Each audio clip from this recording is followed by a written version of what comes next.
What's up, Meta Nerds? This video is all about the Muun species. Some of the species' most famous members were Hill, the chairman of the InterGalactic Banking Clan, and Darth Plagueis, the master of Darth Sidious, both of which had a huge impact on galactic history, so let's learn a little bit more about the Muns. Right away you see that they have a lot in common with humans. With an average height of 1.9 meters, or 6.2 feet, most Muns are slightly taller than humans, and their entire species has nearly the same skin color, which has hues of white, grays, and pinks. Their most distinguishing feature is their elongated skulls, but on this large head there are 2 eyes, a wide, flat nose, and a very thin slit for a mouth, and on the side of their heads, they have small holes for ears.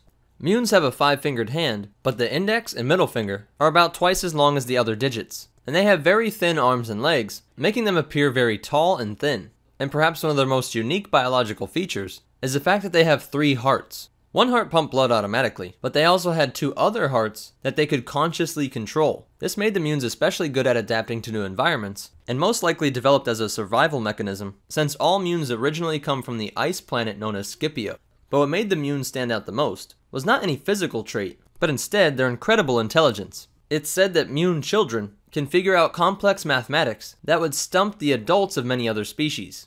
They prided themselves on being reserved and in control of their emotions, and thus looked down on other species or individuals who did not display this same self-control, and the Muns felt absolutely no remorse for exploiting these lesser beings. But they would never be disrespectful outright, and Muun society was regulated by strict laws, and contracts were regarded as sacred oaths which were never violated. In business dealings they treated all other species this way. But this was little comfort to many that had to work with the Muns, because although they always followed the law, they didn't always live up to the spirit of the law. Meaning, for example, if a Muun and a member of another species were to enter into an agreement where they were business partners, the Muun would be perfectly fine with trying to undercut this partner and take control of their business, as long as they weren't doing anything that was technically illegal. And many species that work with the Muun underestimated how greedy and competitive the Muns were with others and even other Muns. And Muun society as a whole was structured to best serve the ambitious and mentally endowed. A Muun child would start school early in life, and the only path to a good job and social recognition would be to pass many rigorous examinations.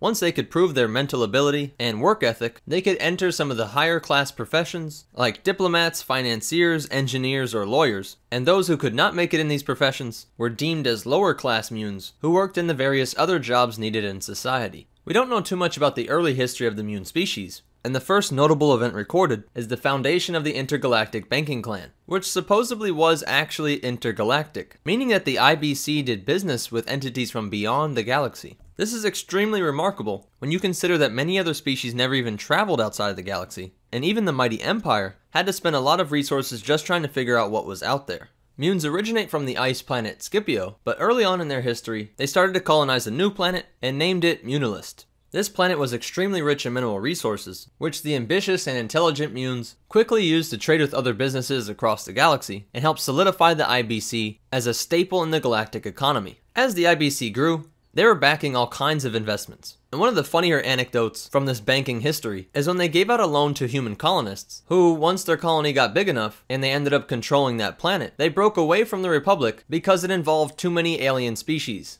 This literal xenophobia didn't bother the Munilists, however, and the human bigots were perfectly fine with suspending their anti-alien beliefs when it was an alien that was giving you money to support yourself. The banking clan continued to grow, but a couple years before the start of the Clone Wars, they started to realize that the power and respect of the Republic was declining. The Republic was losing individual planets here and there, and there was tons of crime syndicates that were rising, and corruption within the Senate itself. The InterGalactic Banking Clan decided that they had to take matters into their own hands, and paid for the creation of Hailfire droids and mercenaries to go around collecting debts that were owed, as well as providing a show of force to make sure that other customers didn't think about defaulting.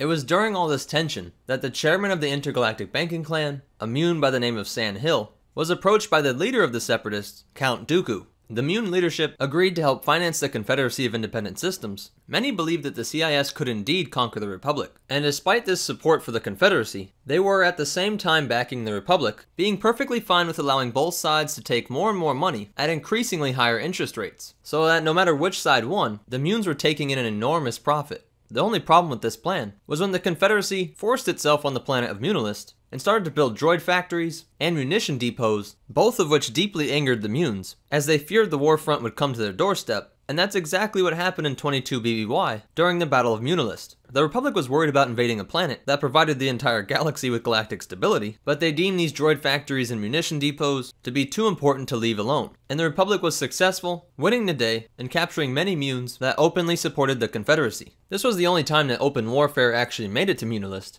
and the Muons were able to support both sides throughout the Clone Wars. After the Republic became the Empire, they continued to borrow money from the Munilists and kept in place the same unit of galactic credits, with just a simple name change from Republic credits to Imperial credits. And like we saw with the human colonists earlier, despite Imperial decrees against non-humans, the Munilists and their monies were just too important to ignore. But they did put a lot of surveillance and a significant military presence on Munilist, just to make sure that the big-headed aliens knew that it was humans who were running the galaxy. But of course, the Muons found ways to support the Rebel Alliance, and again were providing money to both sides. After the fall of the Empire, they continued to fund the New Republic and the Imperial Remnant. And around 25 years after the Battle of Yavin, the Muons experienced the worst setback in their history during the outbreak of the Yuuzhan Vong War. These aggressors from outside the galaxy attacked the Imperial Remnant forces that were protecting Munilist, and once these were destroyed, the Yuuzhan Vong initiated an orbital bombardment. This nearly leveled the entire planet of Munilist, and then to make it worse, this mysterious new enemy then searched through the rubble and captured any survivors, which they then used for slave labor. But astonishingly, only 15 years later, in the year 40 ABY, it's said that the planet of Munilist was able to completely recover from the Yuuzhan Vong attacks. And that's where the history of the Muon species ends. But you definitely want to hear these cool facts and behind the scenes stuff. One is that the Muons were heavily based upon the Romans, as evidenced by many factors, including the name of their home planet, Scipio, which was a classic name in ancient Rome, and most notably in Scipio Africanus. But there's also the fact that their society had a strong tradition of being governed by the rule of law, and then of course, the actual design of their buildings is inspired by Roman architecture. And did you know that one of the Muons' first appearances was in one of the most ridiculous things ever created by Star Wars? Of course I'm talking about the Star Wars Holiday Special. In the background here, you can see a being which clearly resembles the Muon. And although they weren't called Muons way back in 1978, Lucasfilm officials had said that these may very well be Muons, making this material very easy to retcon. But that's it for the Muon species.